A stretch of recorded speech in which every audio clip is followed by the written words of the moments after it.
qu'il a entamé une série de visites d'itinérance à travers l'ensemble du territoire national. Ces visites effectuées dans les provinces de la Chopo, du Haut-Katanga, du Haut-Lomami, du Tanganyika, du Haut-Ouélé, du Bas-Ouélé, ainsi que dans l'espace Grand Kasaï, lui ont permis une fois de plus de toucher du doigt les réalités du Congo profond.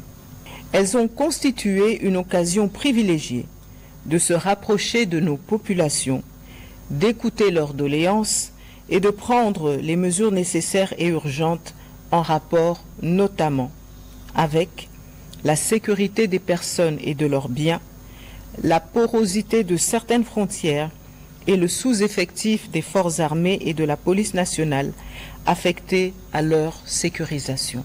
La persistance des conflits intercommunautaires liés à la terre, aggravée par l'installation peu contrôlée de certains groupes ethniques étrangers. Le délabrement avancé des voies de communication, en particulier les routes de desserte agricole, facteur clé de la baisse de production, de l'enclavement, des centres de consommation et de la cherté de la vie. Le rythme observé dans la mise en œuvre du programme de développement local PDL 145 territoires, avec des taux d'exécution physique en deçà des attentes dans certaines zones. Et enfin, la nécessité urgente de construction et de modernisation des infrastructures socio-économiques de base, routes, centrales hydroélectriques et solaires, usines, stades, écoles, hôpitaux, etc. Dans le cadre de cette initiative d'itinérance, le président de la République a annoncé le début de la prochaine série qui partira de la province du Lualaba avant de se poursuivre dans le Congo central, dans l'espace Grand Bandundu et enfin dans l'espace Grand Équateur.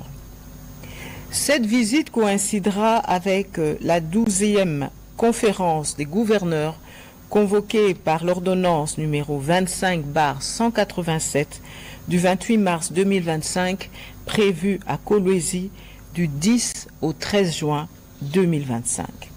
Compte tenu de l'importance stratégique de ces déplacements pour la concrétisation des engagements, notamment en matière de progrès social, de santé publique, de voirie urbaine et d'infrastructures structurantes, il est impérieux d'assurer une coordination interministérielle rigoureuse afin d'atteindre les résultats escomptés.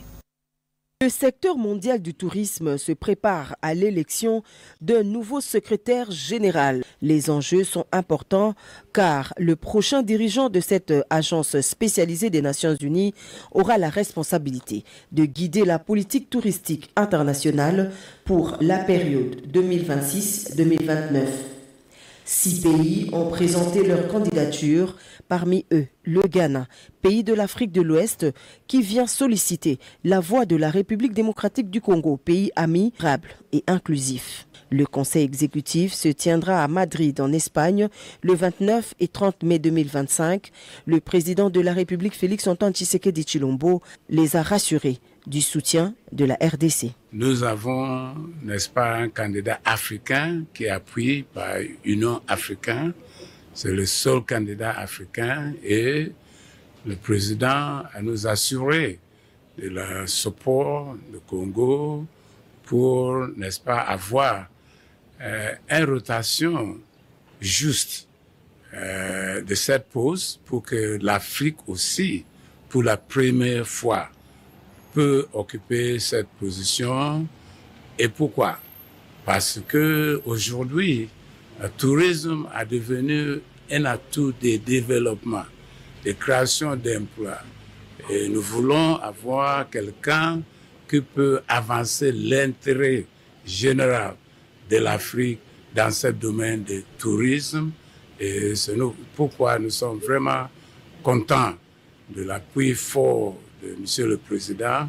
Et avec cet appui, l'appui du reste des membres de cette organisation, nous pouvons pour la première fois, n'est-ce pas, avoir un candidat de l'Afrique. La candidature du Ghana sera portée par Mohamed Adam, un diplomate de carrière. Sa vision pour l'ONU Tourisme est axée sur le renforcement de l'organisation et la maximisation de la valeur pour les pays membres en promouvant le tourisme comme outil de croissance durable et de création d'emplois pour les jeunes.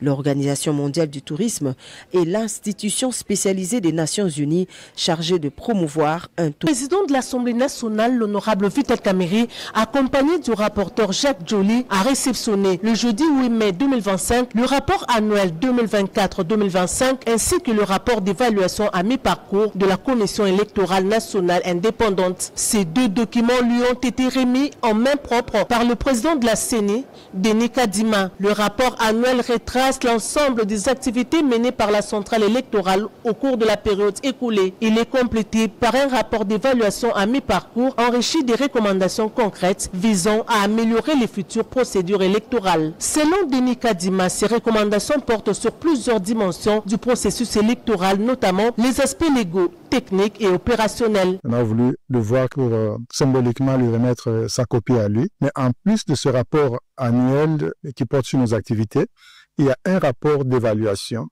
Nous avons des ateliers pour évaluer le processus électoral de 2021 à 2024. Nous appelons ça rapport d'évaluation à mi-parcours. Et là, il y a des recommandations par rapport aux améliorations des processus futurs.